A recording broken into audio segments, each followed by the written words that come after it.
you. All right. Well, you had something to dish about on your birthday. What was it that you said we were going to be discussing? Oh, the fact that you sent out a photo onto the Facebook of me as a child asleep in the back seat with my Labrador. That's the best photo I have ever taken. It's such a good photo. Taken. But I'm not going to lie. When I woke up, I was like, what the fuck is that? I'm like, where is that posted at? I'm like, oh, Mom just posted it on her regular page. And then I realized people are liking Spattered's post. I'm like, we have a post today? I have been busy. Yes, if you guys are seeing social media stuff, that is all my mom's doing. She's our social media handler. I suck, but I try. You're doing better than me, because I am just like... I was going to say, I get points for trying, and I'm enjoying reading some of this content that people put out there, and I'm like, oh, hell yeah, we'll like that one. Ooh, you're creepy. I really like yours. Kate's like, what the hell are you liking over there, Mom? Everybody keeps going off, and I'm like, hey, I just like it. Well, I have social media on my phone, and I obviously, I pop in here and there, but for the most part, I'm like, nope. I just stay off of that shit because it's just too mentally, challenging draining, at times. Yeah. Well, it's doom scrolling. You get on, and you're on there for hours, and then you're like, God, I'm depressed. I'm like, I don't want to feel that way. This is why I watch little goatees and horses and miniature cows and laugh my ass off at it. Mm-hmm. Yeah. I avoid that other stuff. Your cat's... Okay, she's down. Never mind. I mean, for the most part, most of my feed on anything that I go on to is usually a lot of witch baits stuff. So I'm like, okay, I'm good with this. My little memes here and there. Once in a great while, I get a xenomorph from Alien, and I get all happy. You're so weird. I'm weird. I still say, yeah, it was me playing Doom and Doom 2 while you were in the baking oven. Oh my God. Your dad come home. What'd you do today? Well, I got the house clean, so I went upstairs and played Doom. What level are you at? Oh, I'm done with Doom. I'm moving on to Doom 2. I'm like, yeah. Yeah. Well, we're continuing from our last lovely session with David Parker Ray. We are finishing this bitch off today, yes? Yes, we are finishing recording, and right now it looks like it's going to be a 3-part, but I am going to drop these last 2 parts consecutively, so you will get this part on one day, and then the other part will be ready tomorrow. Well, no, hang on. Part 2 will be ready, on Thursday, and then part 3 would be, Friday. Yeah. Okay, there you go, because you're like, you're going to do this one day, and then this one will be ready tomorrow. I'm like, oh, you are not going to be ready tomorrow. They don't know what day it is. They do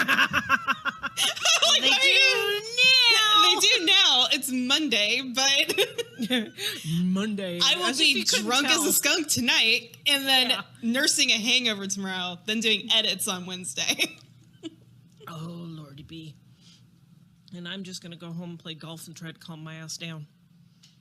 All right, so before we get started, I do want to give our disclaimer. So while we understand that some individuals listen for the entertainment aspect of true crime, it's important to remember that these are real people with families and friends who may still be suffering from their loss. These stories are not meant to open old wounds, cause further emotional damage to those involved. We remind you, please be respectful, do not dox or contact those involved with cases.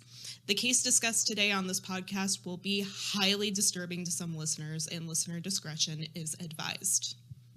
Where we left off was that we were going into the investigation that was going on with Jessie turning her father in for possible sex traffic allegations. He's back and forth between Truth and Consequences, Elephant Butte, and Arizona right now. Down into El Paso, wasn't he? And all that area? He's all over yes. Southwest. He is everywhere right now. But he's kind of just drifting around doing his own thing. So after the FBI had dropped their investigation into David Parker Ray due to lack of evidence, using his expertise in mechanics, he built himself the ultimate torture chamber, the likes of which would put some medieval and Spanish Inquisition dungeons to shame. Yep. So David viewed himself as a sexual scientist, highly skilled and proficient in the art of pain. Oh, my God. He called this location he built the Toy Box. And he'd take women he'd abduct into the small, close quarters of a 22-foot long white cargo trailer. He wanted to study these women in close quarters and dish out immeasurable amounts of pain and suffering, and everything would be done to clinical perfection. This guy is... Yeah, messed up doesn't even begin. It doesn't even fucking touch on the subject. Doesn't even begin to touch on the subject. So, at the time, he started compiling detailed instructions on how to best break down his victims mentally and physically, with everything being carefully documented, filmed, and then cataloged. Okay, now here's where my question comes in. With all this documentation and cataloging, however you want to say it, was there ever a chance that this piece of shit was selling this crap out there? Oh, absolutely. Okay. And we'll get into that here in a second. I was going to say, and does our alphabet boys ever follow through on that to find other little pieces of shit like him? Jesus Christ.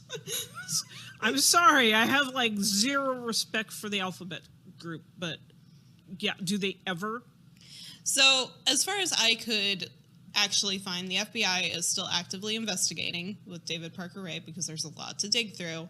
And obviously, a lot of people. And we'll see how some of this does line up in part 3 and like come to actually fairly good conclusions.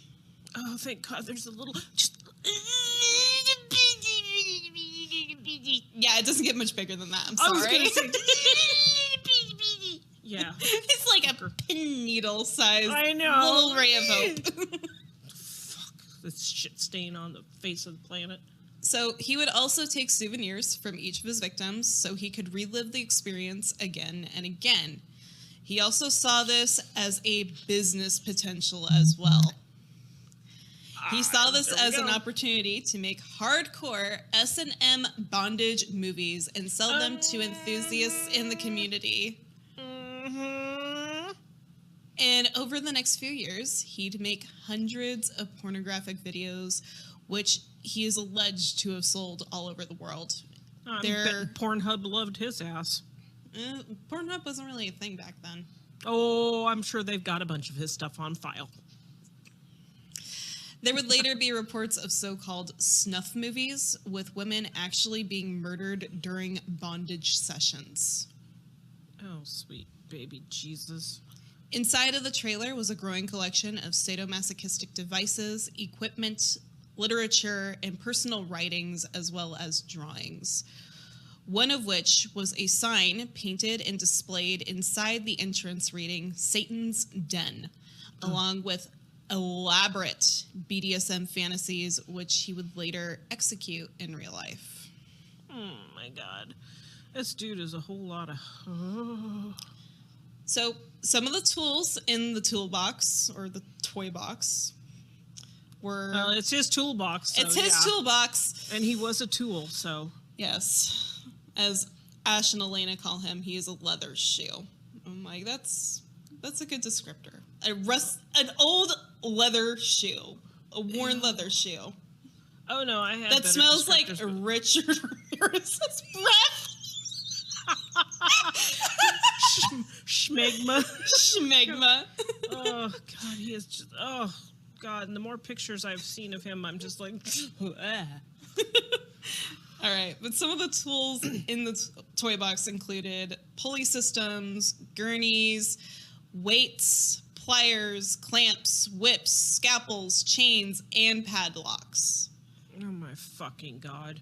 There was also a glass cabinet that displayed a diorama of naked toy figurines engaged in bondage activities, and other cabinets on the walls which were lined with syringes, chemicals, different sized dildos, all orchestrated out of different materials, and we'll get into that here in a second. Electric cattle prods, and other DIY devices that David had created himself to inflict pain. Now, one of these devices, according to Morbid's second covering, was like a wooden dildo That head had nails driven into it and then was melted down. Oh, he so needed to be sat on that one and spun around a few times. Oh. However, the piece de resistance to David was the remote-controlled gynecological chair, complete with stirrups. It was designed to freely slide back and forth along the 6-foot-long track in the trailer. So he could put it whatever he wanted to, do whatever he wanted to. Oh. It could also be positioned under a captive to keep them suspended in mid-air. You know, I got to give him props for being creative. I don't give him any sick props. fucker. Oh, I know. I'm just saying. Shit he thought up was wow. There were electrodes at the head and midsection, allowing David to give his victims electric shock therapy. Oh, of course. Because don't forget that. Nearby, there was also a 7-foot-long coffin laying on its side in the toy box, complete with restraint hooks at either end and ventilation holes, along with pieces of equipment nearby neatly labeled vaginal stretcher, ankle spreader, and knee spreader. And according to Morbid, some of these spreaders had barbs on the end or protrusions, so when the female would try to close her legs in response to being injured, she would get stabbed. Oh, how nice. So finally, there was also a TV monitor in the trailer so the captive could watch themselves being tortured, as well as a mirror on the ceiling, so if they looked away or tried to avoid the gaze of anyone in the trailer, they could still see everything that was happening. What a fucked up... Oh, God. So he soundproofed the cargo trailer from top to bottom, so his victims' screams couldn't be heard. And for extra security, he installed a deadbolt lock with reinforced steel framing to it. So was this just his main, like, torture area, or was he expecting these poor women to actually live in this hellhole? So there's 2 different areas where torture can happen. It can happen inside the residence. Right. Or it can happen in the toy box, which I believe the area inside the residence he called the playroom. Yeah. So usually after the victim was done in the toy box, she was either brought back into the residence, into the playroom, or taken care of, unfortunately. Oh, Jesus fuck. Now, in the toy box, there was also air conditioning, so if the captives were kept in there for extended periods of time, they didn't suffocate or possibly overheat. Oh, how fucking nice of him.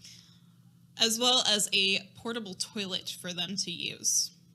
I'm sorry, but my brain just went, why was he being so fucking nice? I thought he made him crap in a bucket after I listened to his stupid audio the tape that we listened to on the first one. He did with a couple of them, but he does have a portable toilet. Wow. I'm pretty sure it's only because he might need it. Possibly. He was in his 50s. Yeah. Thanks, so am I, bitch. How many times do you have to stop on a road trip because you have to go pee? Well, you know, why pass up the opportunity? I know, but how many times have you also said, we should just get a porta potty? Like a little portable toilet. Yeah, that's... Hello, motorhome. So, after this torture chamber was designed, he developed a solidified modus operandi. He attacked sex workers, junkies, or transient individuals who were unlikely to be reported missing or go to the cops with any of this information. He would kidnap them at knife point, blindfold them, and take them back to 513 Bass Road, where he would play them the introductory tape. On Friday, July 23rd of 1993, David left work early and went straight for the toy box. Over the course of the last week, he had diligently edited and updated his introductory message, which he was now planning to record on cassette. Yeah, that's a piece of work and then some. So I'm not going to read the whole thing because it would be a full episode in itself. If you're interested in listening to the whole thing or reading the transcript, I will have them both linked in my references. But I'm going to read the first couple parts. I would highly advise not going and listening to that unless you're like already in a foul mood and you just want to act on it. Hello there, bitch. Are you comfortable right now? I doubt it. Wrists and ankles chained, gagged, probably blindfolded. You're disoriented and scared, too, I would imagine. Perfectly normal under the circumstances. For a little while, at least, you need to get your shit together and listen to this tape. It is very relevant to your situation. I am going to tell you in detail why you have been kidnapped, what's going to happen to you, and how long you'll be here. I don't know the details of your capture because this tape is being created on July 23rd of 1993 as a general advisory tape for future female captives. The information I'm going to give you is based on my experience dealing with captives over a period of several years. If at a future date there are any major changes in our procedures, the tape will be upgraded. Now, you're obviously here against your will, totally helpless, don't know where you're at, don't know what's going to happen to you. You're very scared and very pissed off. I'm sure you've already tried to get your wrists and ankles loose, and no, you can't. Now, you're just waiting to see what's going to happen next. You're probably thinking that you're going to be raped, and you're fucking sure right about that. Our primary interest is what you've got between your legs. You'll be raped thoroughly and repeatedly in every hole you've got, because basically, you've been snatched and brought here for us to train and use as a sex slave. Sound kind of far out? Well, I suppose it is to the uninitiated, but we do it all the time. Yeah, I like how he says we, but you don't hear a whole lot about who the we is with him. So as you go through on the advisory tape, he does talk about a lady friend. Mm-hmm. And once again, Morbid brought this up later. We'll bring it up now because the girlfriend that he gets caught with isn't in the picture yet. She's nowhere around. So, we know he's basically had a few extras because the very first one involved did the same thing, so. There's got to be a couple other females that are helping him with this, which is absolutely beyond disturbing. And obviously, we know that there was a girl named Shirley that helped him in his teenage years do some of this. It's very, oh my God, what the fuck? Yeah, exactly. But anyway, in 1994, David's fourth marriage ended with the woman from Phoenix, Arizona, and he took her name off the lease at the Bass property. To once again reinvent himself, David returned to using the surname Ray, and a sign was posted outside of his compound reading David P. Ray. David also abandoned his automotive service job at this time and started working as a welder and a mechanic for the Sierra Valley Construction Company. However, this job was too short-lived, and he moved to Tucson, Arizona for a brief period of time, working with the Sundant Construction Incorporation. Oh, he really was everywhere, wasn't he? He then heard about a vacancy in the New Mexico State Parks and Recreation Division, and he immediately applied for the job as a vehicular mechanic at Region 4 in Elephant Butte State Park, and he was accepted to the job. Of course, he had a stellar rating as a mechanic. He's such a nice guy, and he's so incredibly handy. He was given a Parks Department truck, complete with a CB radio and a state badge emblazoned on the side of it. And he proudly wore his uniform whenever he was given the opportunity. He'd later start carrying fake sheriff's badges and impersonating officers to entice victims into cooperation.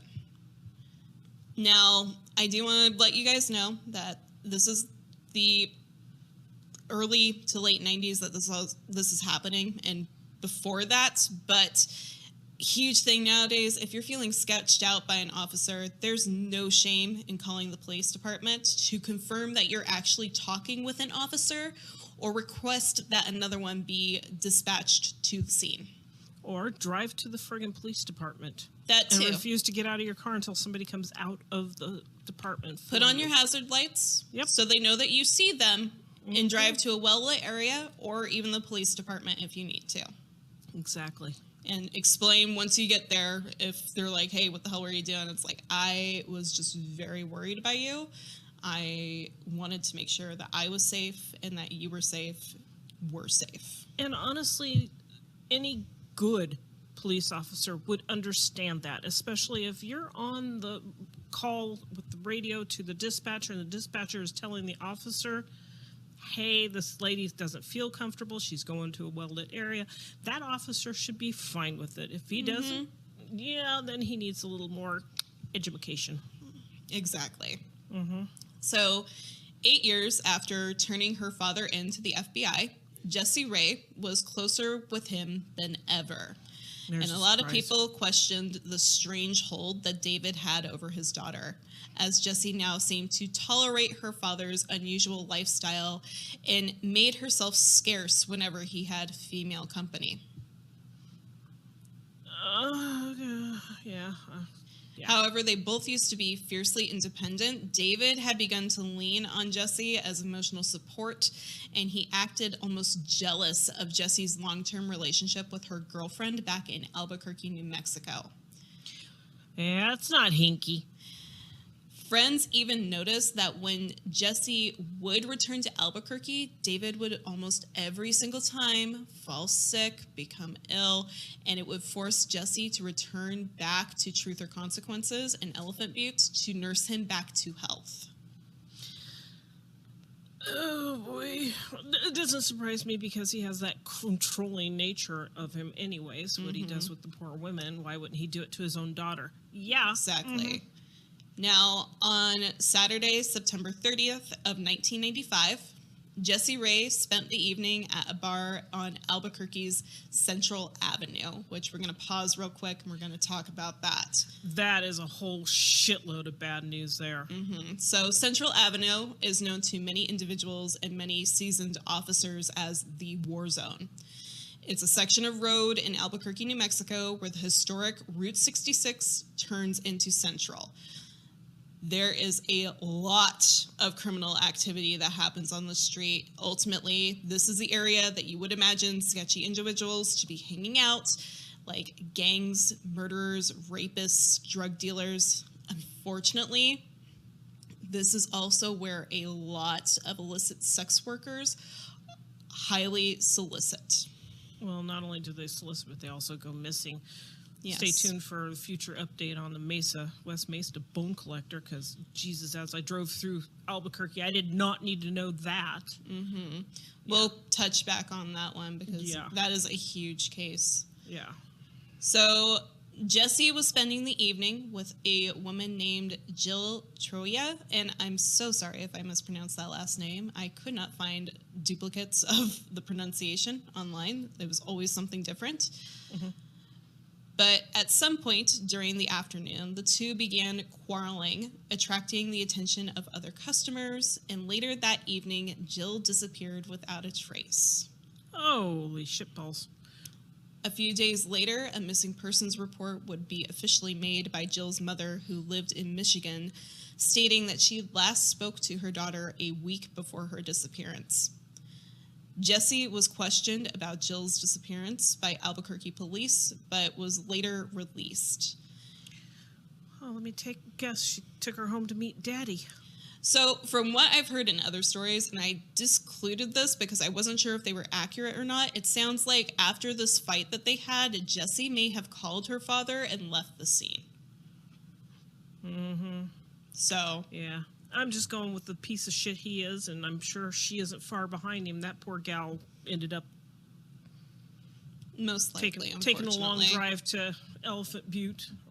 Truth or consequences. So it would be another 5 years before the investigation was reopened with Jessie Ray as the prime suspect for Jill's disappearance. Good.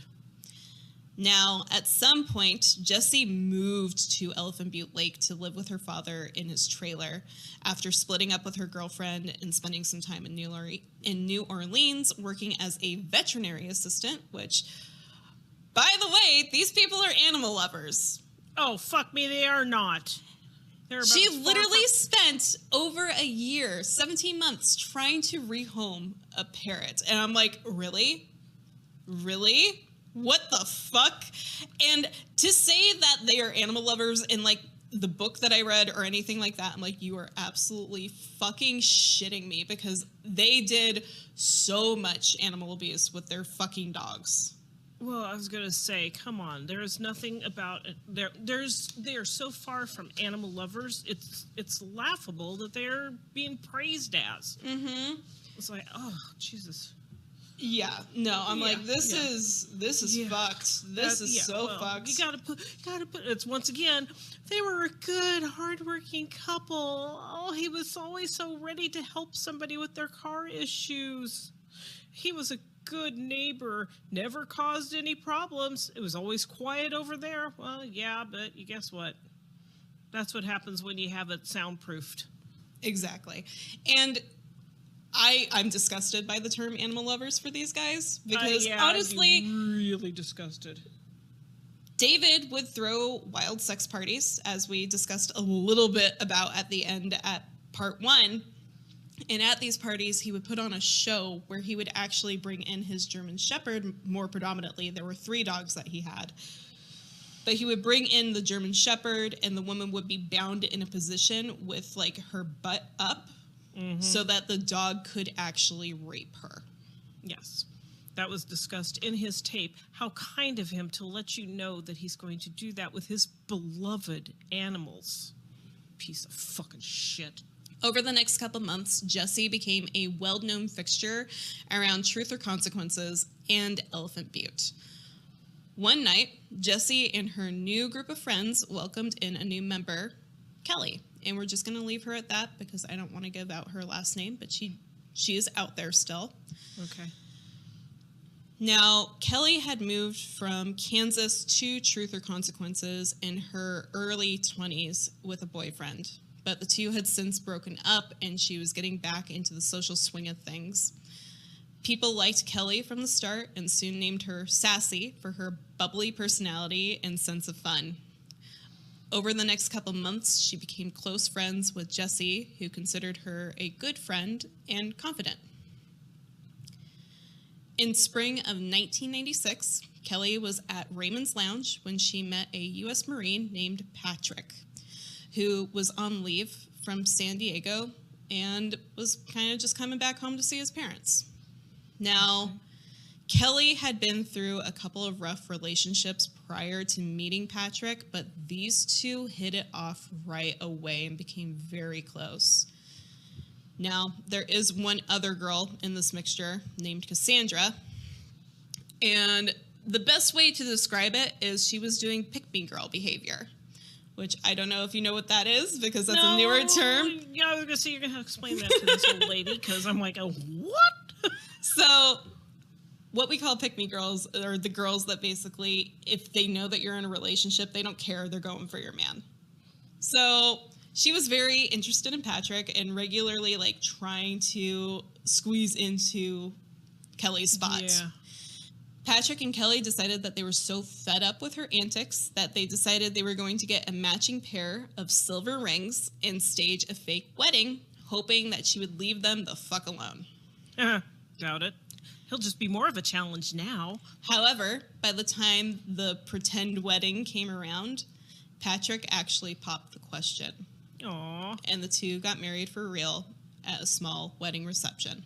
Well, that's kind of sweet. I don't know where it's going, because it's got to be bad if David Parker Ray's involved. Now, with Patrick being in the military and Kelly kind of being on her own in Truth or Consequences, they discussed this, but they were going to have themselves living with his parents for the time being until he could look for an affordable little place to permanently locate the two too. Okay. So in the first week of being married, the two were fighting mostly over sex, as Kelly suffered from an issue with her uterus that made intercourse very painful, and she would refuse at times to make love with her husband. Poor kid. On July 25th, it was a Thursday morning, and Kelly was up already, dressed, wearing white shorts, a t-shirt, her wedding ring, a watch, necklace, and an anklet, according to her mother-in-law. She told her mother-in-law she was going to go see friends and would be back later that day. It would be another 3 days before she was seen again. No. Now, the group of friends went to the regular joints like Raymond's and eventually ended up over at the Blue Water Saloon around 8 p.m. and continued partying there for about an hour until most of the group had started to separate and go home, leaving Kelly there without a ride. Oh, no. Jesse offered to take Kelly back to her in-laws' house on her motorcycle, telling her not to worry. But it was a little after midnight that Jesse announced that she was too drunk to drive at all on the way back to Truth or Consequences and suggested that they go to her father's for coffee first and to sober up. Oh, that's never a good idea.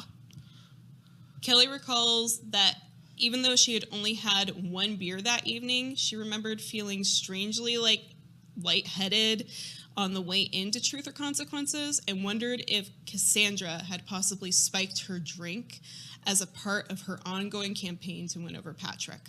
Oh, sure. Let's blame Cassandra. Oh, well, she probably could have. Who knows? Like you said, that town.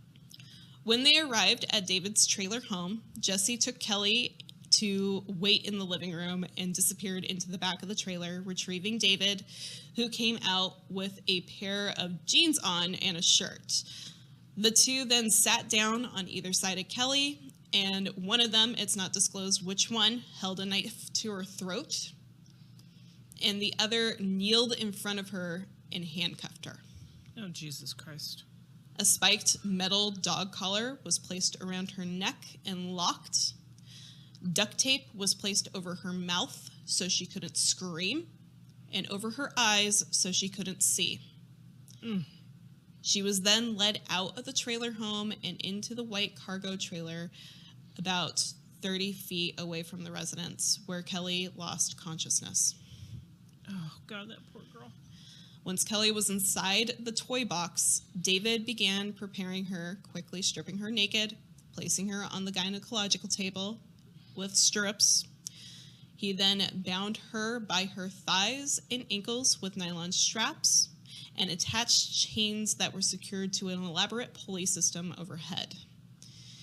He finally put a videotape in the VCR at the front of the toy box, which was linked to a wide-eyed camera overhead aimed directly at Kelly's body. He hit record and took some smelling salts from the overhead cabinet to bring Kelly back to consciousness. Of course. Now, when Kelly came to, David began to play the orientation tape he played for all of his victims as she laid there helplessly. She could smell the distinct scent of chloroform, which has a very ether and sweet odor to it. Yep. At one point, the duct tape covering Kelly's eyes came loose, and she was able to peer a little bit underneath it, seeing David and the cabinets in the trailer that were displaying a variety of things along with items hanging from the walls. David then began assaulting Kelly with various different sized dildos.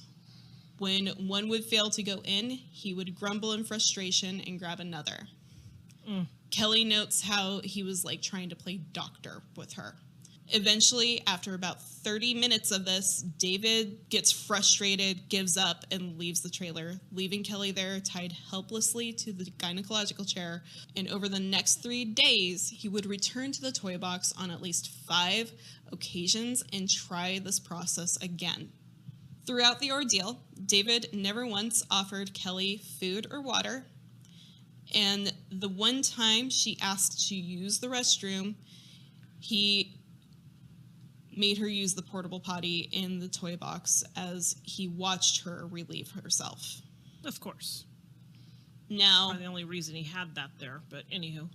Now, when Kelly didn't show back up home on Thursday after going out with friends, Patrick became very worried, and he went out to start looking for her, beginning at Raymond's Lounge, where he knew the group would probably be, and he was told that they possibly went down the street to go bowling at a bowling alley.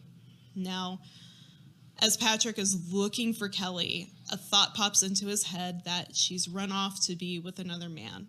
And he starts drinking as a response because he's grieving possibly his wife running from him. Ugh.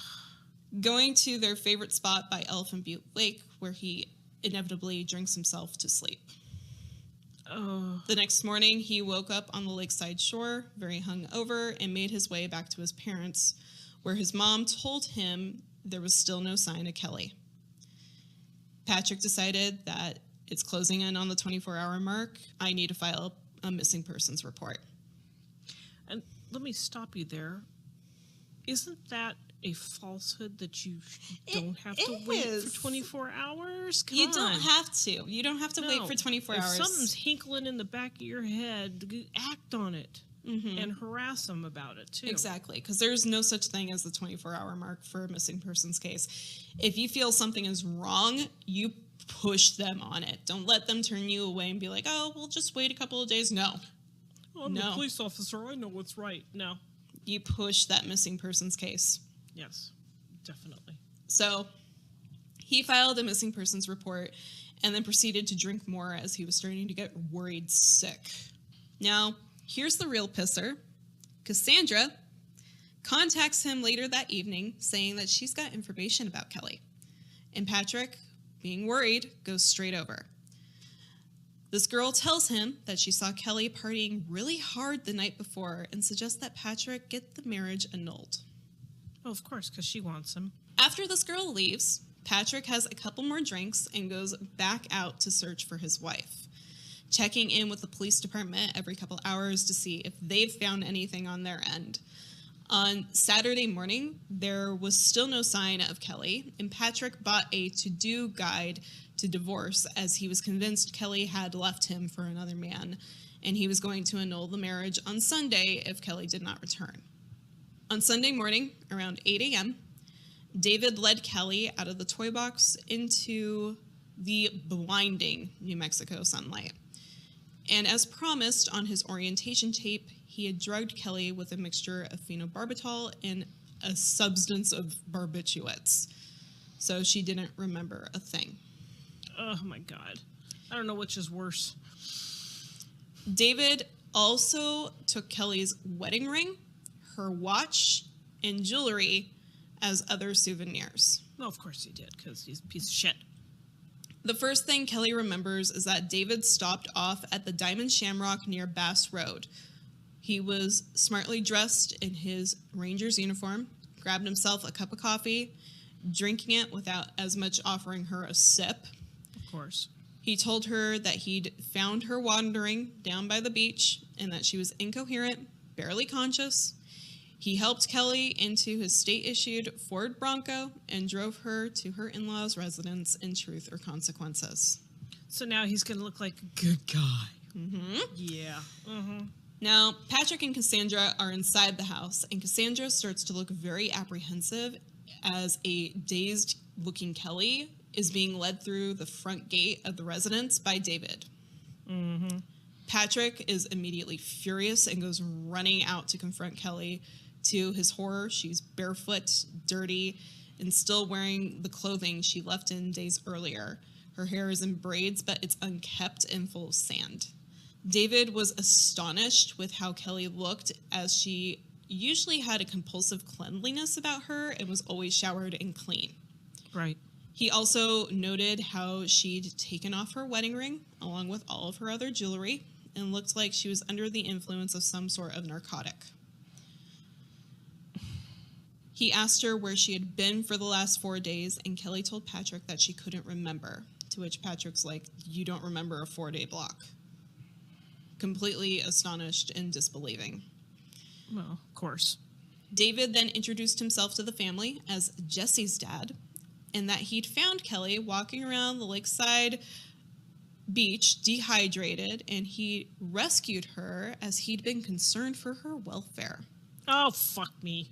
That he'd taken her to McDonald's, gotten her an iced tea before bringing her back over here because she was so dehydrated. Sure. Now, Patrick demands the truth from Kelly regarding the last 4 days, who's currently sobbing because she doesn't remember anything, and all she knows is that she is in crippling pain. Oh, that poor girl. Patrick, unfortunately, doesn't believe a word that she says and goes storming back into the house, announcing that the marriage was over and he was getting an annulment. Asshole.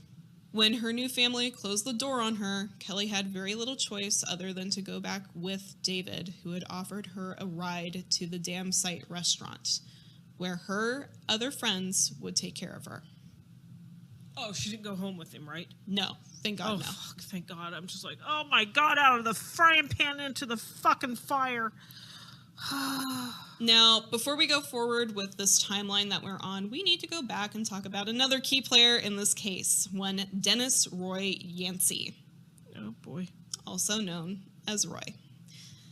So born on June 4th of 1971, Roy came from an extremely good family. His father was an officer and his mother was a legal secretary. He was a hyperactive child who craved attention and would do anything he could to attract it.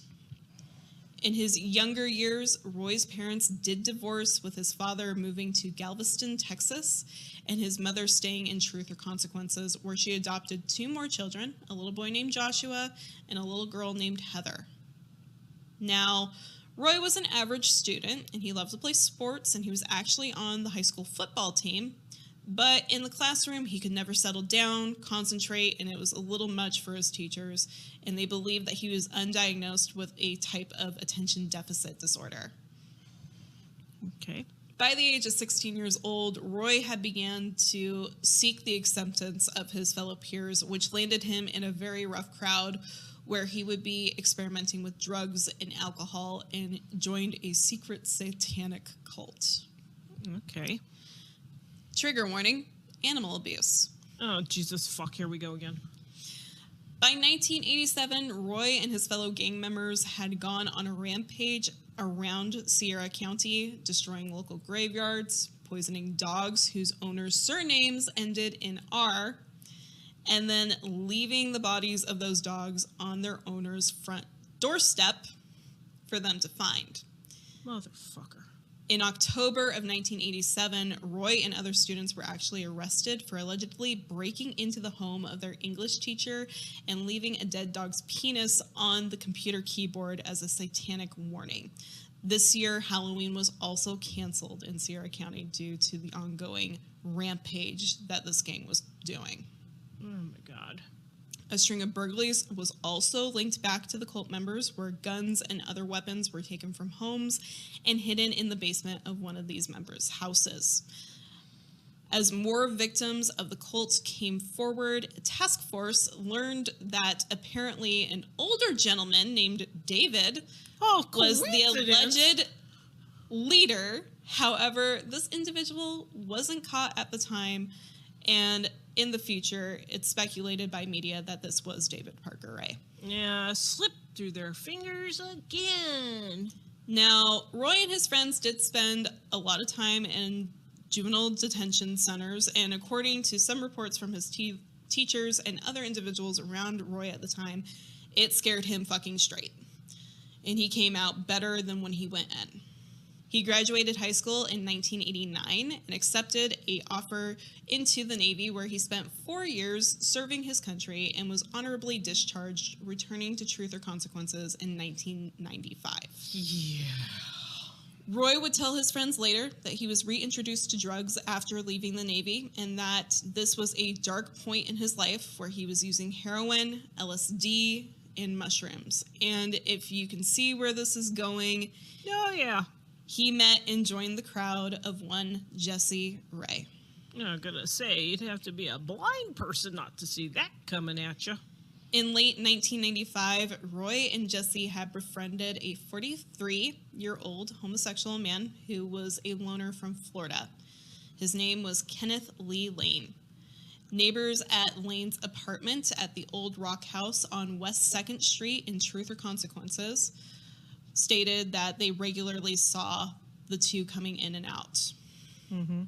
On one night on December 26th of 1995, Roy visited Kenneth and left sometime later with a wide smile on his face. On the morning of New Year's Day in 1996, police were called to Kenneth's apartment after a foul smell started coming through the next door heater. They broke into the residence to find the badly decomposed body in the front room. Wow, he just stepped his game up big time. The manner of death was ruled accidental, Oh my fucking God. with the cause being metallic poisoning after an autopsy revealed that he had an assortment of nuts and bolts in his stomach and a doorknob that had been shoved up his rectum. I'm at a loss for words. When the landlord came to clean up the apartment, he found blood spatter all over the walls of the front room, along with a drawing of a pentagram on a table with black candles. Oh, so he's back. To pause real quick, though, if you know anything about witchcraft, I know. the pentacle, or as it's more commonly referred to by media, pentagram, is a cultural symbol of protection. And black is a color that usually is used to banish negative energy. However, you can throw spice with some black candles. You know, go to God bless. Do what you want to do. Just don't hurt people. Mm-hmm. Now, this death was investigated as a murder, but shifted to a suicide, then an accidental, and it would be 13 years before the case was reopened by New Mexico State Police, with Roy Yancey as the prime suspect. How the fuck do you get from, where did they say, how did he suicide himself with all the blood stains and the fucking nuts and bolts and shit and various a implements lot up the of ass? people were pissed off about this. Come on! That smells of cover-up. In early 1996, Jessie introduced Ray to her father, David, and the three became very close friends. David usually stayed home while the other two went out drinking and joined them late at night for late-night cruises on Elephant Butte Lake. Now, reportedly, David kept a stash of hardcore drugs at his home.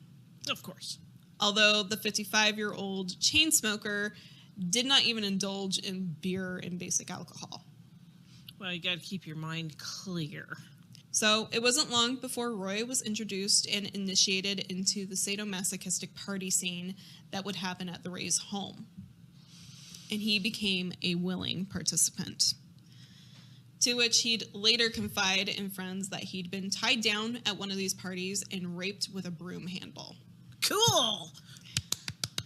Yes, there is a little justice. In summer of 1986, Roy began dating one Marie B. Parker, who was a 21-year-old mother who had problems with drugs and had been drifting around through life working as a sex worker in both Las Vegas, Nevada, and Albuquerque, New Mexico. Marie belonged to a dysfunctional family, and her father walked out when she was a young girl, and her mother was running the local mailroom in Truth or Consequences. Marie was also reportedly molested by a close family member when she was a young girl, which led her to having frequent nightmares. Yeah, I'd do it. By the age of 14, she had a very strained relationship with her mother and ran away from home, accusing her mom of beating her, and was placed in a foster care family in Belen, New Mexico. Hey, isn't that where David Parker Ray's from? Ooh, her last name's Parker, and he adopted the name Parker. Are they related? I don't believe there's any relationship here as far as blood goes. Okay. So, by 15, Marie was drifting from boyfriend to boyfriend and traveling around the national circuit of county fairs, working concession stands, which I know that we haven't talked about it here, but I do think it's important to discuss that we did talk about it a little bit on the West Mesa Bone Collector episode from Haunting Cases, as well as the Sumter County Does. Those episodes will be disappearing on October 1st, but I do want to mention it here that state fairs are often a place where a lot of illicit sex work is done, as well as other criminal operations that are done undercover, such as drug deals. And there's clowns. Yeah, that's never a good thing. By 17, and in 1982, Marie was in Las Vegas soliciting sex work for businessmen at the Four Queens Casino Hotel on the Strip under the alias of Angel Morrison. Mm-hmm. She became a well-known sight at the location. But everything changed for Marie when she became pregnant at 19. She came home to her mother in Truth or Consequences and gave birth to a beautiful baby girl. And 2 years later, she would become pregnant again from a man who would also walk away from her and her child, leaving her to bring up the two children alone. Oh, jeez. Marie was often depressed and would tell her mother that she was planning on committing suicide and would often break down in tears. She was scraping by, making a living at her family's mail room until it closed down, leaving her to fall back onto sex work to support herself. She made her way to Central Avenue in Albuquerque, New Mexico, where she was a regular scene at the Aztec Hotel. Oh, that poor thing. Marie was also becoming a regular at Raymond's Lounge, where she met one Jesse Ray, who introduced her to David and the rest of the crowd of friends. Mm-hmm. Within 2 months, she found herself living on the streets in a Geo Metro car with her two young daughters. She was addicted to crank, or also known methamphetamine. Right. People who were close with Marie said she virtually aged overnight, and many individuals around Truth or Consequences, especially young and older bachelors, wanted to help her break free from the drug scene and possibly marry her and get her stable. No. But she couldn't let go. Of course not. She first met Roy at Raymond's Lounge, and the two bonded almost instantaneously, sharing a passion for drugs and drinking. This relationship ultimately broke off when Marie tried to clean herself up and be better for her two young daughters. However, by spring of 1997, Marie's addiction took hold again. No. By June 30th, Marie was homeless, and she phoned a friend named Julie, who begged her to move into her house. But Marie refused and assured Julie that she'd be back on her feet again in no time, and explained that a good friend, Jesse, was going to let her stay in an army tent on her father's campsite by the beach at Elephant Butte Lake. Oh, no. Now, there are several things that occur between June 30th and July 4th, primarily being that the group had a lot of parties down at the beach, and unfortunately, during one of these parties, Marie is sexually assaulted by basically a stalker. Oh, no. Now, on July 2nd, Marie confides in friends about her sexual assault, and they file a report with the New Mexico State Police at around 1 p.m. At around 3 p.m., Marie is taken to the Sierra Vista Hospital and examined for injuries. At 5:30 p.m., officers speak with Jesse, who states that Marie looked messed up, but she hadn't seen her take any drugs that night, or basically hadn't seen her been drinking. Like, this wasn't the way that she would usually be acting. When officers did go to interview this alleged offender, his home was empty. He wasn't there, neither were his parents, so they left him a message to come to the state police office and make a statement. Now, the July 4th weekend rolls around, and Jesse is having a beach party, which went from Thursday all the way to the early hours of Saturday morning with fireworks, drinks, drugs, and booze. However, soon after the fireworks subsided, David comes down to check on how things are going, and he's immediately pissed off because the beach is a disaster zone. It's a terrible mess, and things were left behind, and basically it's just a couple of people left there still. So he starts yelling at Jesse for jeopardizing his job with the state park system, and people note that this was the first time they had ever seen him mad in public. So it was about 5 o'clock on Saturday afternoon when Marie told her brother Tommy, who was staying with her at the campsite, that she was going to be going to the Blue Waters Saloon. in Elephant Butte to score some drugs, and that she'd be back in 2 hours. She dropped her little brother off at her friend's house and then drove to the bar on State Road 195 in Warm Springs Boulevard, parking her blue Geo Metro in the lot outside and going into the establishment to meet with Jessie Ray as arranged. Where are the kids at this time? So the kids are actually with another friend in the area, but they eventually do, unfortunately, go into state protection, and then her mother actually gets custody of them, I believe. Oh, thank God. I'm like, God, please tell me she isn't dragging those itty-bitty babies around. No, they're at a different location. She didn't feel safe bringing them down to the beach with her, so they're staying with a fucking shocker. Another friend. Right. So Jessie Ray arrived soon after in her father's white Dodge Ram Charger truck, to which I had to go Google that because I'm like, oh, it doesn't sound right. No, it's older. If it's a very old truck. I'm like, okay, yeah. I've seen those around. I know what it looks like now. You got panicky for Dodger. I did. I was like, what the hell? I'm going to make Mom sell that truck. No, you are not. So Roy was in the passenger seat, and Jessie went into the Blue Water Saloon to find Marie, who she brought back out to the truck, and the two got in, and Jessie took the wheel and drove off along I-25, soon turning off at exit 79 to Vista Memorial Gardens Cemetery, where she told Marie they would be meeting the drug dealer. Jessie then got out of the truck and brandished a handgun at Marie.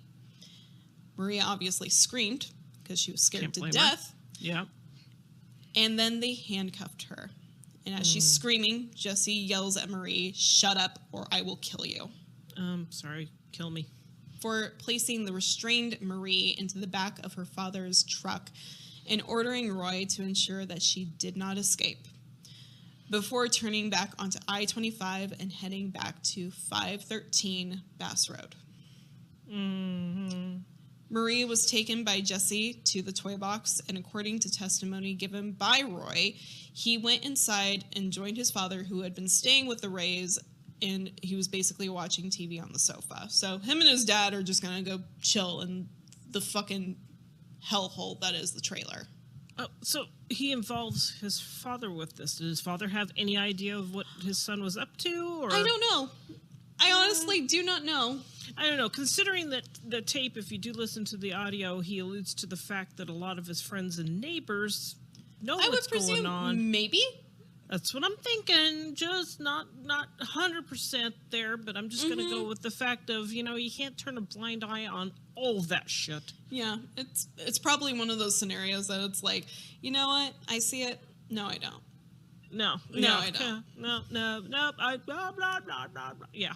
So for 3 days, Marie is kept in the toy box, and on Tuesday, July 8th, David and Jessie told Roy that they were done playing with her, and it was time for her to go. Around midnight, Roy entered the toy box with the Rays and found Marie bound to the gynecological chair, or a cot, as he had mentioned, naked, blindfolded, and gagged. Jessie told Ray, "You know what you're going to have to do." No. Roy put the rope around her neck and began to strangle Marie. He then placed a knee on her chest to try to speed up the process, and when she went limp and blue, he released the rope. Bastard. The three disposed of Marie's body under the cover of nightfall. Using a dark blanket, they wrapped her in and put her in the back of David's truck, driving to an undisclosed location and hurling her off the side of a ravine. Oh my God. They then followed down with shovels and proceeded to bury the body in the loose dirt. After they were finished, David threatened Roy that if he ever told a soul, that he would be killed. Wow. Yeah, that other dude had to know. Whatever the fucking Roy's dad had to know. He had to know. 2 days after Marie was abducted, her mother reported her missing, advising the sheriff to look at the Aztec Hotel as Marie performed sex work there. When they talked to her younger brother, Tommy, he told authorities that she had gone to the Blue Water Saloon for a drug deal. For the next 2 weeks, police did little to try to find Marie, and when an officer did eventually make their way to the Blue Water Saloon, her Geo Metro was still in the parking lot. However, the vehicle had been towed away before it could be searched. No. The officer handling Marie's sexual assault case was not notified of Marie's disappearance until July 19th, exactly 2 weeks after the report had been filed. That doesn't surprise me. Okay. And when the investigator discovered this, she took over the case due to Truth or Consequences limited jurisdiction. On November 24th of 1987, Marie's mother was checking her answering machine after a long trip out of town and found 2 messages where Marie had been apologizing and said that she was planning on committing suicide and just not to worry about her anymore. Do you think they actually harassed her and made her do that so it would take the light of discovery off of them? I'm not sure. They might have. That's just, threaten her within an inch of her life to do that. The information was given to the investigator, and an APB was put out for Marie from the New Mexico State Criminal Division requesting help from other agencies in the nationwide alert on November 12th of 1997. Now, Marie Parker was born on March 12th of 1975. She has blonde hair, blue eyes, is approximately 5 foot and 5 inches tall, weighs 110 pounds. Identifying markers is that she has a scar on the inside of her wrist and a tattoo on her buttock. Her alias is Angel Morrison. There was a note for special attention to be given to Las Vegas agencies and surrounding areas that she had lived in before. Additionally, she had presumably been a suspect of murder in Las Vegas about 7 years prior to her disappearance. She may be still using her alias. And the only reason I say this is because they did not find her body. It's just going on what the dipshit told him. Mm-hmm. Yeah. So we're going to stop there for part 2. And I will be back tomorrow with part 3.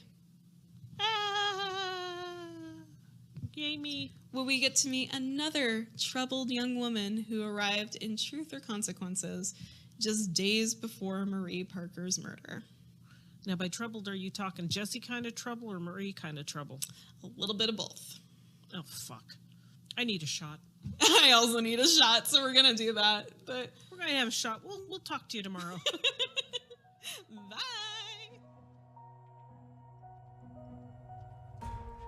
Thank you again for listening to Spattered. Please make sure to follow the show on Facebook and Instagram at Spattered Podcast and on X at Spattered Pod. If you're enjoying the show, make sure to follow and leave a 5-star rating on Spotify, Apple Podcasts, Amazon Music, or wherever you get your podcasts from. If you're watching on YouTube, like this video, subscribe, and ring the notification bell to be notified when the show goes live or drops a video. As always, if you have a case request, any questions, or are interested in sponsoring the show, please email me at spatteredpodcast@gmail.com.